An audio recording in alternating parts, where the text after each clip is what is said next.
Hey, what's going on, guys? This is Mias, and today I'm actually going to be going over a few new cards that I've never really had the opportunity to cover before, and that's pretty much because we didn't have enough cards for me to cover, so it wasn't really worth it, I guess, for me to review them. And yeah, let's jump right into it. So the first card is actually a new Time Thief card. Interesting. Well, a Time Thief monster.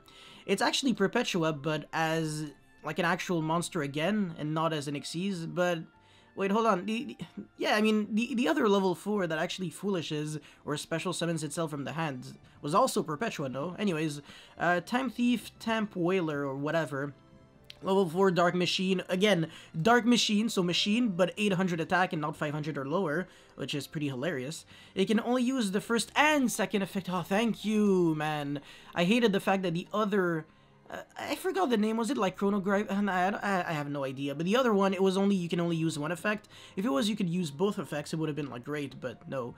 You contribute, discard, then target one monster your opponent controls, banish that monster until the end phase. That's a Farfa effect, but it's not a quick effect, so... I don't know. No, it's not great. That doesn't really sound too good. You're getting rid of board presence just to Farfa and it's not even like it was permanent. If it was a quick effect, sure, but nah. Right now, I can't really think of anything interesting that you can do with that first effect. Anyways, if this card is in your graveyard, that's nice. You can target one Time Thief monster you control, except Time Thief, Temp Whaler. It doesn't necessarily have to be an Xyz. Oh, actually, return that monster to your hand, and if you do special summon this card... Okay, actually, yeah, it can't... I don't think it can be a monster. You know, it might be an Xyz. I don't think so. It's kind of like Falco.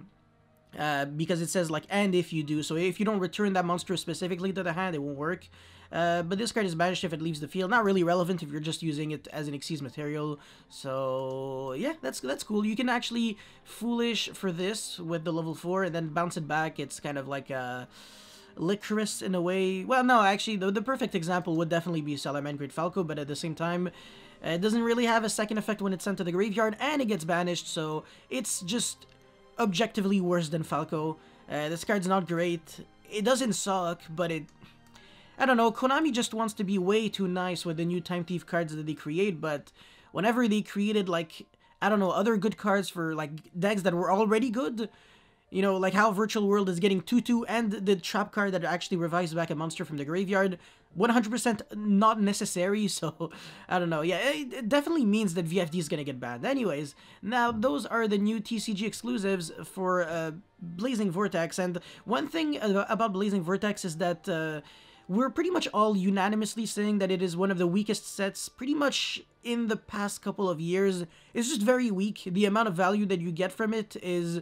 borderline non-existent, and it doesn't really add a lot of good actual cards to the game.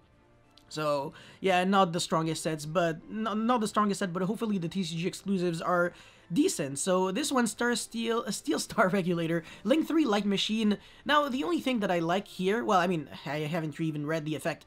The fact that it's a machine link means that even if you use the effect of Nexter or something like that, you can still Link summon this in your Cyber Dragon deck or something. Attack 1000, that's pretty whack. Link's Link markers, top left, bottom right. I don't know why it points to the opponent. Makes no sense. Anyways, Materials 3 non-link monsters. I hate this. Really stupid. It should have said just 2+ monsters. It's not even like, I don't know. It has to have a broken effect for this to make sense. It gains attack equal to the combined original levels / ranks of the monsters used for its Link summon multiplied by 100. It starts by 1000. So if you use like Chimera Tech Mega Fleet, Chimera Tech Fortress, and Cyber Dragon, it's gonna have like a lot of attack. Like, a lot. In the 3K or something, or 4K, whatever. Actually, that's still pretty decent. That's still pretty garbage, honestly. Anyways, you can target one non-link monster your opponent controls with attack less than or equal to this card. Destroy it. Then, that's not a quick effect. Then, if this card was link summoned using Xyz material as a material, inflict damage to your opponent equal to half of the destroyed monster's original attack. What? You can only use this effect of steel. Bro! Why would you do that? First of all, if you're using an Xyz monster's material, the first thing that comes to my mind is Zodiac. But why would you summon this freaking bullshit monster in Zodiac when you can just make Megaclops? Makes zero freaking sense. So, that's just terrible. And yeah, it should have been a quick effect for how ridiculously hard it is to summon 3 non-link monsters. Whoa, calm down, man. Link 3s should never require 3 different monsters. It should be like 2+, so you can use a Link 2 and non-Link 2. What? That's so specific. Oh my god. This is dead content city. They're just printing a card for it to, I don't know, just appeal to people who don't actually play Yu-Gi-Oh! And just collect cards or something like that. I don't know. I just only have negative things to say about this. I'm sorry. This guy, Tris Fazek Dealman Cordius. Ah, level 9 Dark Fiend. Level 9, the first thing that comes to my mind, of course, when I see level 9 isn't even how practical it is to summon, but just instantly, oh yeah, you can make VFD and that's it, that's all. Materials, okay, so these are the most unique materials I have seen pretty much in a while in a fusion monster, so 1 Synchro, 1 Xyz, 1 Link.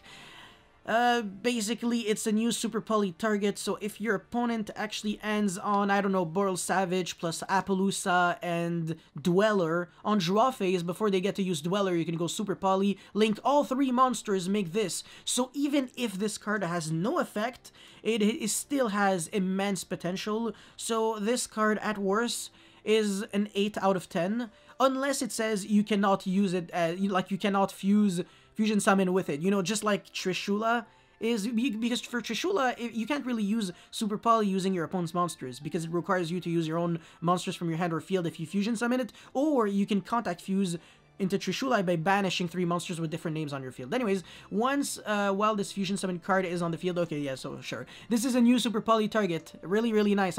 This might actually require its own video. Anyways, well, this one, you can pay life points in multiples of 2,000 and apply one of these effects for every 2,000 life points paid. You can only apply each effect once. It has 3 effects, so basically you can go up to paying 6,000. I see, if you pay 8,000, you die. You can, technically, you can actually pay so that you die, but you can't try to do a payment that would make you go, like, you know, die even more. Like, for example, if you have 600 life points, Imperial Order actually gets destroyed, but if you have 700 life points, Imperial Order makes you lose the game. So that's actually a way I won against an Altergeist player once. Anyways, add 1 spell or trap from your graveyard to your hand. You can recycle back Super Poly, that's interesting. Destroy 3 cards your opponent controls. That would have been nice if it was a quick effect, but it's not. But still, I'm not complaining, by the way. This turn, this card gains attack equal to half the difference between your life points and your opponent's, and also your other monsters can't attack. It actually already has 3,000, so if you pay 6k, you're pretty much gaining at least 3,000, so it becomes 6,000. But then, yeah, it's not really a One Punch Man kind of card. Still, though, it's nice utility. You can actually jump over some annoying things. I mean, honestly, I really can't complain. I'm not allowed to complain because, first of all, it can already recycle back Super Poly from your graveyard by only paying 2,000. You don't have to go all the way to 6k. This effect is not necessary. Like, you don't have to. You really don't have to. I feel like this is all you need. This is definitely a nice utility to have, but this is what actually gets me. It's the fact that you can Super Poly by using a Synchro, Xyz, and Link monster upon control. So this will actually create probably a new dynamic in the game where people, they know that they might actually lose to the opponent's board. So instead of making a Synchro and Xyz when they already had a Link for, like, for example, Appaloosa to play through hand shops, they might actually choose to make another rank 4 instead of that Boral Savage, or instead of making that Dweller, they might actually make another level 8 or 7 Synchro or something. So absolutely fantastic. Like I said, this card probably deserves its own video, but I'm really happy with this card. Anyways, the third and final card, Greater Polymerization. Hopefully it's better than normal Polymerization is Ultra Polymerization and Super Polymerization. So normal spell, fusion summon 1 fusion monster from your extra deck, using 3 or more monsters from your hand or field as fusion material. This is just complete shit. And if you do, it gains these effects. This card cannot be destroyed by card effects. If this card attacks a different... Yeah, no, garbage. Just complete garbage. This is literally just a classic boneless polymerization, and the fact that it has to use 3 or more monsters, not up to 3... No. Okay, honestly, what this card should have been is... You use 2 monsters from your hand or field, and then use the 3rd material from your deck. That would have been sick. I would have been down, but nope. This card just doesn't seem practical whatsoever. Obviously, they tried to make it work with this, but just because this card uses 3 materials, no, this is not like the fact that you have to neg so much just so you can make your monster indestructible by card effect and deal piercing damage is not even like it's like you would never really trade card advantage for effects like these, I feel like, because it's not just card advantage, it's also the fact that you're gonna brick with cards like this and the materials in order to make that fusion. So in actual real competitive Yu-Gi-Oh, Greater Polymerization is not the kind of card that I could actually ever see become good. And this is just complete ass cheeks, so this is the final good card up until now. And I guess the Time Thief was like, okay, because of the second effect. Anyways, now we're actually moving on into the free agent, supposedly, from Blazing Vortex. So the first card is Psychic Erase Laser. It's a normal spell card. Send 1 monster your opponent controls. Doesn't target, doesn't destroy. That was special summon from the extra deck to the graveyard. Then your opponent gains life points equal to the original attack or defense of that monster, whichever is higher. Yeah, you can only activate 1 Psychic Eraser per turn. See, this is the kind of card that it would have been kind of nice if we had it back when Thunder Dragon Super Bolt was actually a thing. Now it's banned. But, yeah, well, I mean, it's a good card. It's not going to... The thing is, it's just a normal spell card, and if you're playing normal spell cards, you might as well just play high-impact normal spells like Dark Ruler no more. So, unfortunately, even though I think this has a cool effect, it's the kind of effect that I think a trap card should have instead, or... Okay, not a quick play spell, that would have been way too good. But yeah, a trap card. This is the kind of effect that a trap card deserves. Honestly. Yeah, it's not too much to ask. So, because the thing is, it specifies from the extra deck to the graveyard. If it didn't, then sure, whatever. And also, your opponent can respond to this, so... I don't know, too many... I don't know, it just gives too much freedom to the opponent. Anyways, this card is Underdog, Secret Rare. Secret Rare! This card takes up the Secret Rare spot, so hopefully it's really good. Continuous Trap card. During your turn, negate the effect of all face-up monsters your opponent controls, and during your opponent's turn, negate the effect of your own monsters.